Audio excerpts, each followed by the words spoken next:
Okay, good morning all the students. Okay, so today kita akan jumpa lagi dalam pembelajaran kita yang seterusnya untuk tajuk curve sketching. Okay, so para pelajar boleh rujuk kepada modul pada muka surat 22.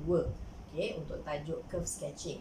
Okay, jadi sebelum ini kita telah pun belajar tentang stationary points dan juga point of inflection and all the procedures, the further checking that we have to do in finding all the points. Jadi sekarang kita akan gunakan pengetahuan itu untuk kita melakukan curve sketching. Okay?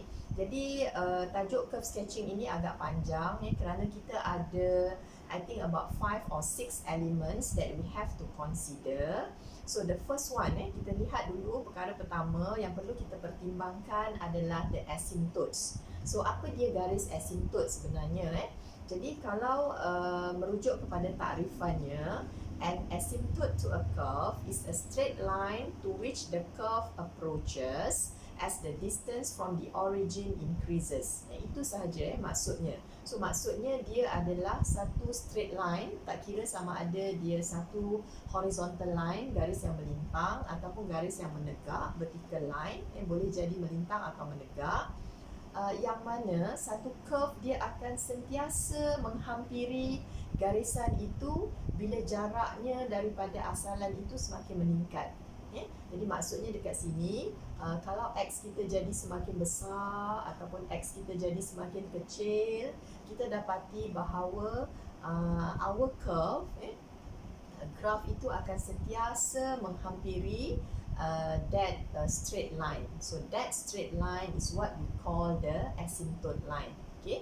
Dan yang ini juga berlaku bila Y menghampiri, maksudnya bila Y menghampiri positive infinity ataupun Y menghampiri negative infinity, dan kita punya curve juga akan menghampiri that straight line. So itu yang dipanggil sebagai asymptote. Okay? There are two types of asymptotes. Pertama ialah vertical asymptote, macam cikgu dah terangkan tadi. Okay, dan yang kedua adalah horizontal asymptote. Alright, so nanti cikgu akan terangkan sekejap ya, apa yang dimaksudkan dengan vertical asymptote dan juga horizontal asymptote. Okay, jadi perkara pertama yang kita akan pertimbangkan adalah asymptote. So ini adalah asymptote. Jadi kita akan ada satu vertical asymptote. Vertical asymptote dia macam ni lah. Katakan kita ada satu garisan. Let's say ini adalah paksi Y dan paksi X. Katalah ini adalah kita punya garis asymptote. So this is what we call the vertical asymptote.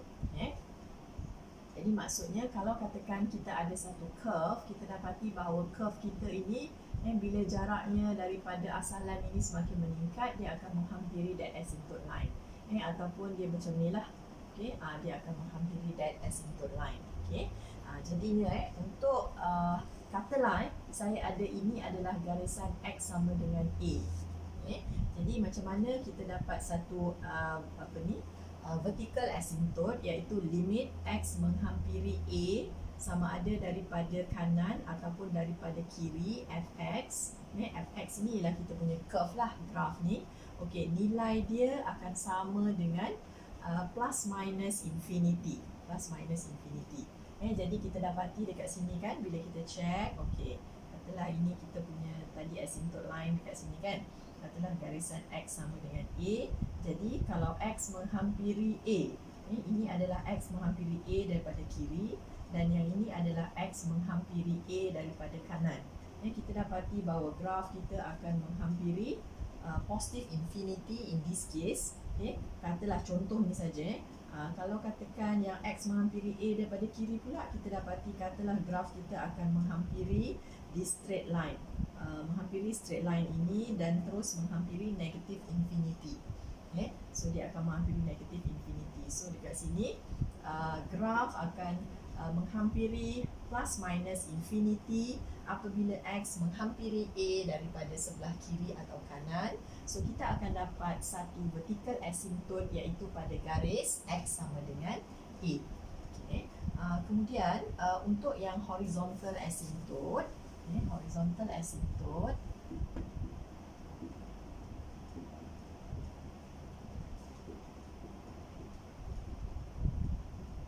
Horizontal asymptote, so of course dia akan secara melintang lah ke atas macam ni. Jadi dalam kes ini kita akan consider apakah nilai yang akan dihampiri oleh graf apabila x menghampiri plus minus infinity fx.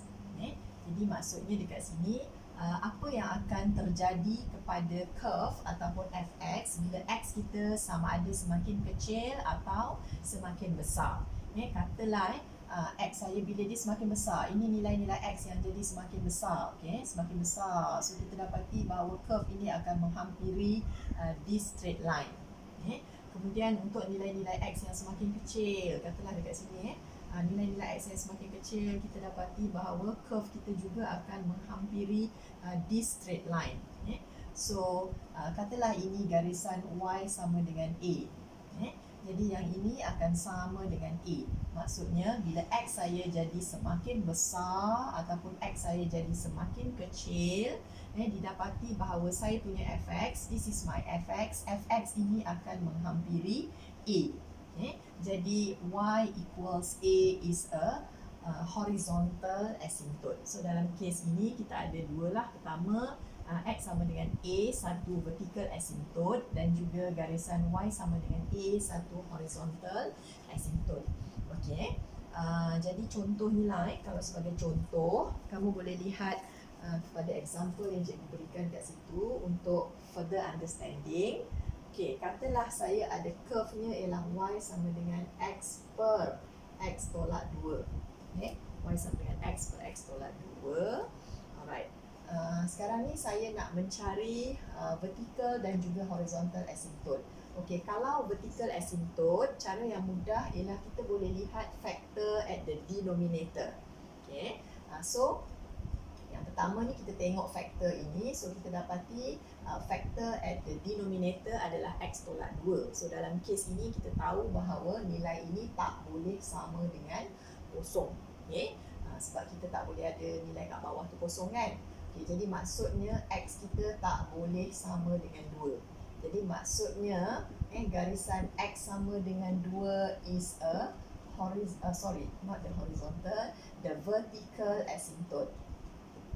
So this one will be the vertical asymptote. Jadi cara untuk kita dapatkan vertical asymptote, kita just tengok factor at the denominator. Kalau katakan kita ada nilai y-nya samalah katalah sini 4x tolak 3. Katakan kamu ada dekat sini x tolak 2, kemudian ada 2x tambah 1, ada dua factor at the denominator, maksudnya kita akan ada two vertical asymptotes. Okey, apa dia asymptotnya? Maka kamu boleh samakan ini dengan kosong dan samakan ini dengan kosong. Jadi kamu akan dapat garisan x sama dengan 2 and the other one adalah garisan x sama dengan negatif 1/2. So kedua-dua ini akan menjadi the vertical asymptotes for the graph. Jadi kamu lihat sahaja factor at the denominator.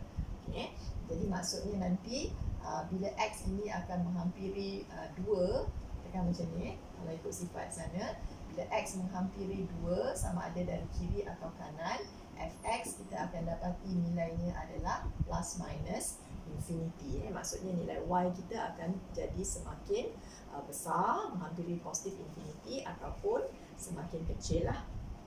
Negatif infinity. Alright. Kemudian ini tadi contoh sajalah, contoh tambahan. Dan kita berbalik kepada contoh di sini. Kalau kita nak mencari pula dia punya horizontal asymptote, so kita kena consider limit x menghampiri plus minus infinity. Jadi kita kena andaikan x kita jadi semakin kecil atau semakin besar. Fx, fx, dan kita kena mencari apakah nilai di sini.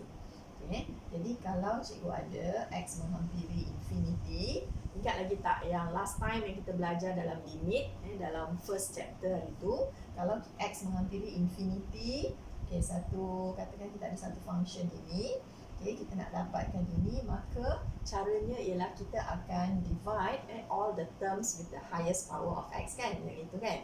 Jadi maksudnya boleh juga kamu akan buat beginilah. limit x menghampiri infinity, so x kita bahagi dengan x kan.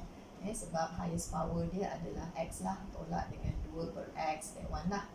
So ini adalah limit x menghampiri infinity. Selepas cikgu simplify, dia akan jadi 1 per 1 tolak 2 per x. And then finally, bila x menghampiri infinity, so dia akan jadi 1 per 1 tolak kosong.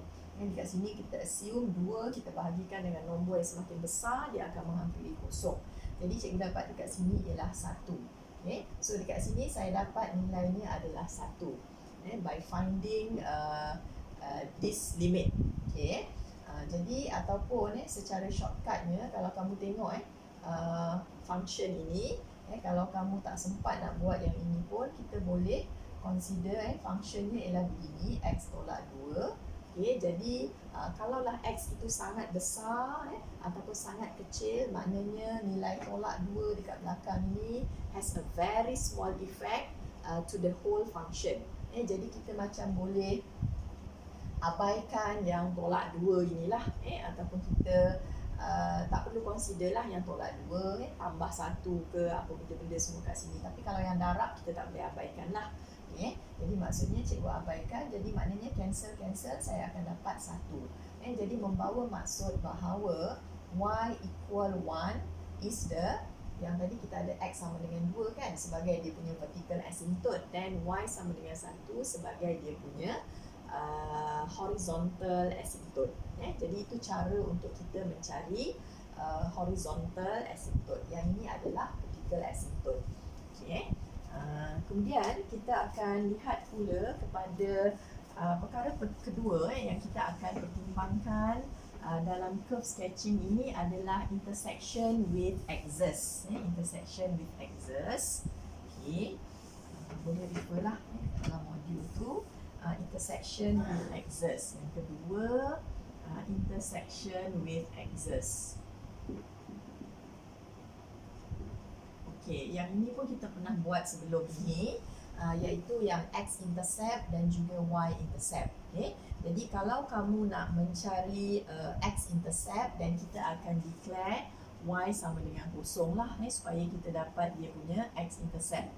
Yang memintas dengan paksi x kat sini akan jadi x-interceptnya lah. Kita akan declare y sama dengan kosong. Kalau kamu nak mencari y intercept, katakan macam ini adalah dia punya y-intercept, sebab ini adalah paksi y. So kita akan declare nilai x sama dengan kosong, so that kamu akan dapat dia punya y-intercept. So first asymptote, 2 intersection with axes. And then the stationary points. The stationary points. Stationary points ini termasuklah sekali dengan point of inflection. Jadi kamu kena cari jugalah.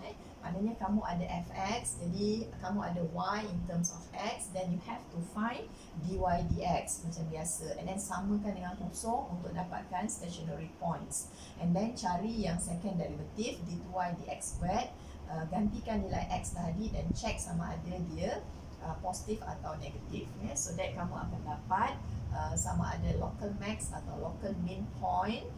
Dan kemungkinan juga kalau katakan dy dx dia sama dengan kosong, dy dx squared dia sama dengan kosong, berkemungkinan juga dia adalah satu point of inflection.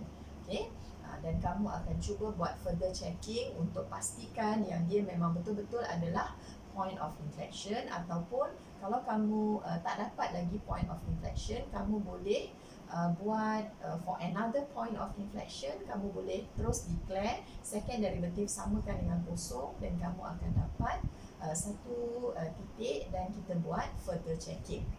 Jadi gunakanlah semua pengetahuan yang kamu dah belajar sebelum ni. That one for the stationary points. And then yang keempat, kita ada regions of existence. Regions of existence. Regions of existence of function. Region of existence of function. Maksudnya kita kena tahu juga kawasan di mana function itu wujud dan kawasan di mana function does not exist, ataupun graph kita does not exist. at certain interval or what. Jadi kita kena pertimbangkanlah semua perkara itu sebab bukan semua graf dia akan continuous in the whole interval. Okey, sebagai contohnya, katalah cikgu ada graf y sama dengan set x kuasa 2 tolak 4. Okey, graf ini y sama dengan ini. Okey, jadi sebenarnya apakah bentuk graf ini sebenarnya? Kalau nak mudahkan kerja, kita boleh kuasa 2kan dia kedua-dua belah persamaan ini. So yang kat sini hilang tanda set. So cikgu akan dapat ini adalah y kuasa 2. Y kuasa 2 kemudian tolak x kuasa 2 y kuasa 2 tolak x kuasa 2 sama dengan negatif 4. We better make it like this lah. Okay, saya akan gunakan x kuasa 2 tolak dengan y kuasa 2. So that 4 ni saya boleh pindah sebelah sana, dia jadi positif lah. So grafnya adalah x kuasa 2 tolak y kuasa 2 sama dengan 4. So masih ingat lagi tak graf ini? Graf ini adalah satu graf hyperbola. Hyperbola x kuasa 2. Jadi maksudnya dia adalah satu horizontal hyperbola lah. Macam ni, horizontal hyperbola. Boleh refer balik lah tentang hyperbola itu. Kemudian jarak dekat sini adalah 4 unit kan, if I not mistaken. So dekat sini adalah titik 20, 20, dan dekat sini dia punya bucu-bucu tu adalah negatif 20. Okay. Jadi kita dapati dekat sini dia biasanya graf ini, yang ini terdiri daripada bahagian positifnya lah, positif set x kuasa 2 tolak 4. Yang kat sini ni adalah bahagian negatifnya lah, negatif set x kuasa 2 tolak 4. Jadi kalau kita gabungkan kedua-dua graf negatif dan juga graf positif, kita akan dapat graf hyperbola itulah. Okay. Jadi dalam kes ini kita dapati bahawa tidak ada graf yang exist, tidak ada graf yang exist di antara negatif 2 dan 2. Ataupun kalau kita nak ambil yang bahagian positif sahaja, maksudnya graf kita ni hanya exist untuk x yang lebih besar daripada lebih besar atau sama dengan 2. Maksudnya dekat sini kita boleh juga cari selain daripada kita sketch the graph, yang ini mungkin agak susah, mungkin kita lupa tentang graph ini. So kita boleh gunakan ini for the graph to be exist, for the graph to be exist, then kamu boleh gunakan, kalau dalam set notation ini kita mesti consider inside that set notation must be greater than or equal 0. Jadi maksudnya x kuasa 2 tolak 4 ini mesti sentiasa lebih besar atau sama dengan kosong. Okay, yang ini cikgu factorize, so ini akan jadi x tolak 2, sini jadi x tambah 2 lebih besar atau sama dengan kosong. Okay, so this one becoming the quadratic quadratic function tu, kita boleh sketch the graph. Jadi maksudnya nilai A dia positif, satu adalah pada negatif 2 dan satu lagi adalah pada 2. So untuk fx kita dekat sini kita nak yang lebih besar atau sama dengan kosong, jadi kita akan dapat nilai x-nya lebih besar atau sama dengan 2 or x-nya kurang atau sama dengan negatif 2. Jadi yang ini sebenarnya adalah kawasan di mana graf itu exist. Macam ni kan, ini x yang, ini kawasan x yang lebih besar daripada 2, ini x yang lebih kecil daripada negatif 2. So kita dapati ada graf di sini. Manakala yang di tengah-tengah ini iaitu di antara negatif 2 dan 2, there is no graph exist. Maksudnya tak ada graf di kawasan tersebut. Jadi yang itu pun kena masuk dalam kita punya pertimbangan, dan ini biasanya berlaku untuk graf-graf yang jenis yang reciprocal graph, yang ada asymptote line, ataupun jenis graph surd atau melibatkan log function. So yang itu ada kawasan di mana graph does not exist.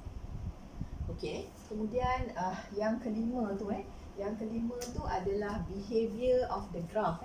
Behavior of the graph when x menghampiri plus minus infinity. Okay. So itu yang kelima. Rasanya kita pernah buat dalam contoh sebelum ini. Okay. This is number 5.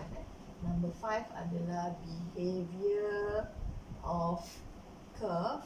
Behavior of the curve as x menghampiri plus minus infinity. Okey, maksud dekat sini x menghampiri plus minus infinity tu adalah x kita jadi semakin besar atau x kita jadi semakin kecil. So apa jadi kepada curve? Sama ada curve kita akan menghampiri kosong ataupun curve kita akan menghampiri plus minus infinity, yang itu kita kena consider. Okay. Macam contoh kalau katakan cikgu ada graf ini, y sama dengan x kuasa 2 tolak 4. So ini adalah graf kuadratik biasa. X kuasa 2 tolak 4, grafnya beginilah, kat sini negatif 4. Okay. Jadi yang kita kena tahu tu ialah bila x jadi semakin besar ataupun x jadi semakin kecil, so apa jadi pada y ataupun graf. So graf saya ni bila x semakin besar, graf ini akan menghampiri positif infinity. Bila x semakin kecil, graf saya juga akan menghampiri positif infinity. Okay. Jadi maksudnya kita tahulah dekat mana hujungnya graf itu. Okay. Kemudian kalau katakan x per x tambah 1. Okay, yang ini kena hati-hati sebab dia adalah reciprocal graph. Okay, jadi bila katakan x saya jadi semakin besar atau semakin kecil fx, jadi ini saya perlu mencari horizontal asymptote like last time kan. Okay, jadi dalam case ini kita boleh divide by x, everything, all the terms with the highest power of x, ataupun awak boleh simply abaikan this tambah 1. So sini kamu akan dapat 1. Okay, asalnya adalah tambah 1 tu kan. Okay, jadi maksudnya bila x saya menjadi semakin besar ataupun jadi semakin kecil, saya dapati bahawa saya punya curve itu akan menghampiri garisan y sama dengan 1. Okay, jadi macam inilah kalau katakan saya ada, okay, ini adalah garisan y sama dengan 1. Jadi bila katakan x saya semakin besar, maka curve saya akan menghampiri garisan ini. Garisan y sama dengan 1. Ataupun katakan x saya jadi semakin kecil, ini adalah x saya semakin kecil. X semakin kecil, so dia akan menghampiri di straight line y sama dengan 1.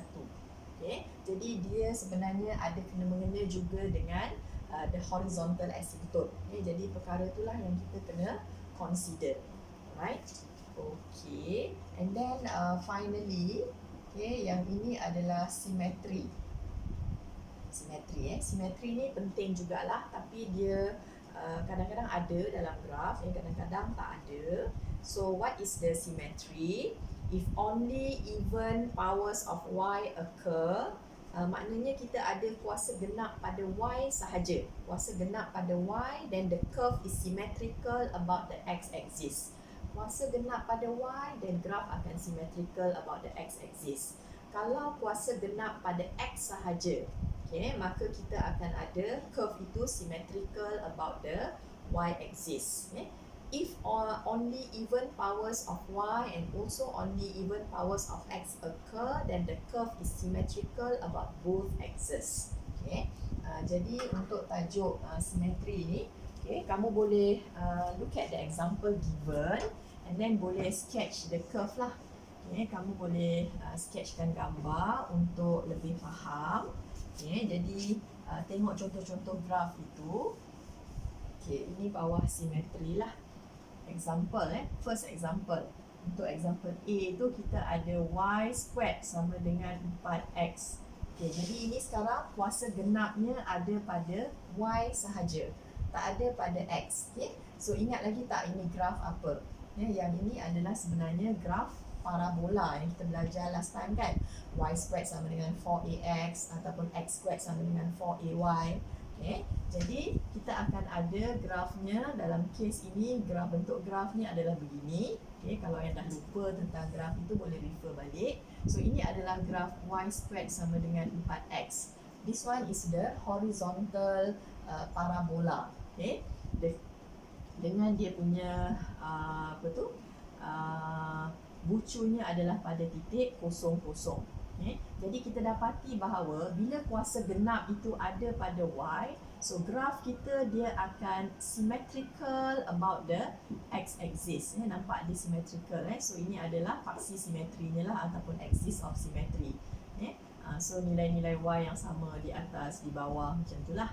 Symmetrical about the x-axis. Okay. kalau katakan kita ada y sama dengan x kuasa 2 tambah 1.